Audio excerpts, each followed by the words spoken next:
Hello. This is my presentation on bioresponses, mindfulness, and managing emotions.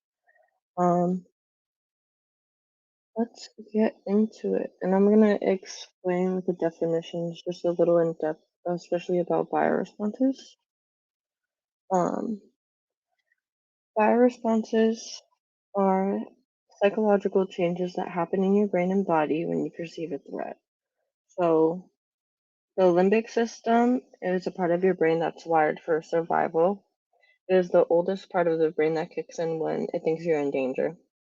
The amygdala is the central part of that limbic system that triggers the release of adrenaline and cortisol when you're in a, either a life-threatening or non-life-threatening situation, and it determines whether you fight, flight, freeze, or appease.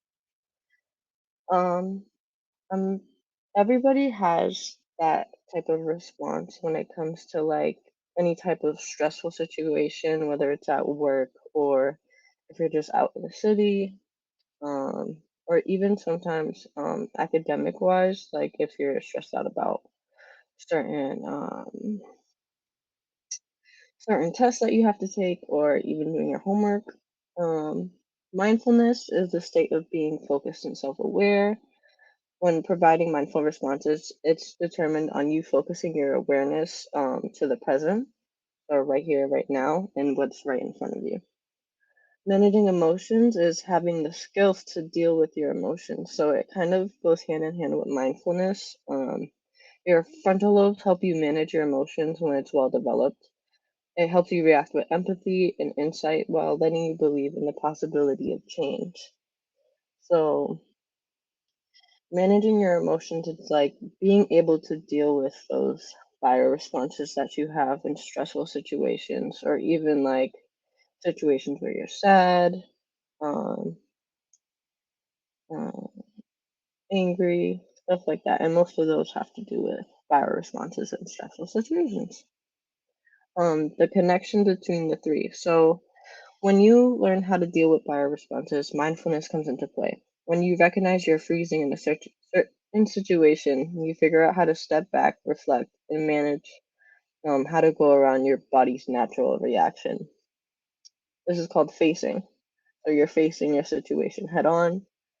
Um, you take a step back to realize, oh, I'm in fight, flight, or I'm appeasing to this situation when in reality I could just take a step back, breathe, and figure out how to do how to figure out how to go about the situation to create a solution that's good for both you and whether it's another person or it's um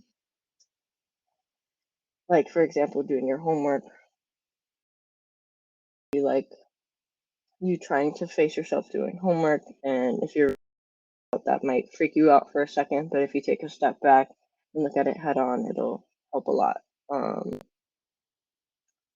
And facing lets you meet any situation with courage and emotional intelligence because you recognize your response. Um, Took time to reflect, which is managing your emotions, and it allowed you to be present and look at your situation head on, which is mindfulness. And that's how they all connect together. The impact on decision making.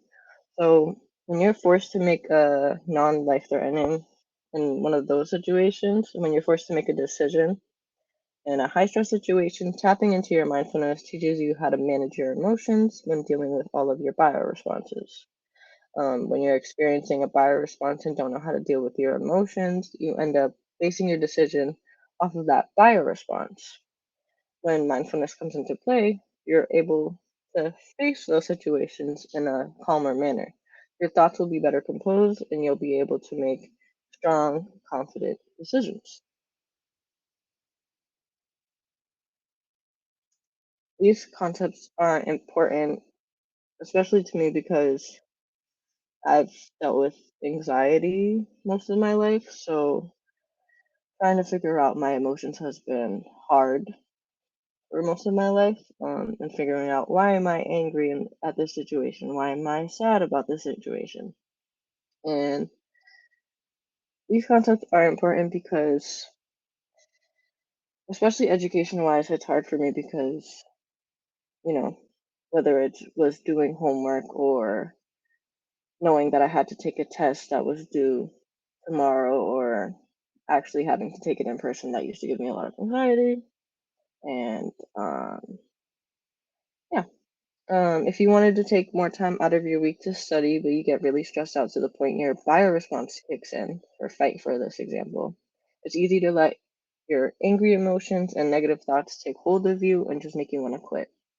If you take a step back and figure out why am I responding like this, or take a break from your work, you'll realize if you break up your time wisely, you'll be able to create your own schedule that will feel less stressful, which is kind of what I've been doing, especially with this podcast. Um, Looking at it from a present standpoint rather than thinking about everything you have to do. Like you break it up into little pieces and you do one thing at a time. You don't think about anything else but the one thing that you have to do. And um, yeah, so things like bioresponses are something not to be afraid of, and it's something that everybody deals with. We just have to figure out how to manage our emotions correctly. Yeah, thank you.